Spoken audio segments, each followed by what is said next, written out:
In this video, we will demonstrate how to submit an e-invoice from the SQL accounting system to the My-Invoice portal in just 1 minute. Issue a sales invoice as usual.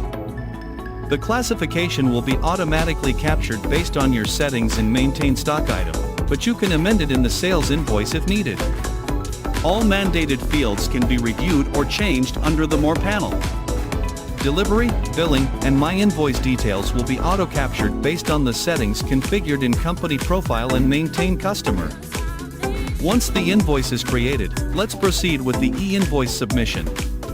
Click on the My-Invoice button and select Submit e-invoice. The system will verify that all mandated fields are filled in correctly. According to LHDN guidelines, the e-invoice will be validated within 2 seconds. If there are errors, such as a blank TIN, BRN, city, an error message will appear. You will need to correct these errors and repeat the submission process. After the 2-second validation is complete, and the status shows as valid, you can proceed to print the invoice. This will automatically generate the QR code. You can use the existing built-in format or contact your service agent to incorporate the QR code into your current invoice format.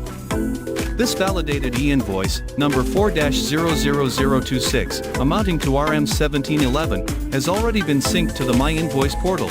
Let's check the LHDN My-Invoice portal now.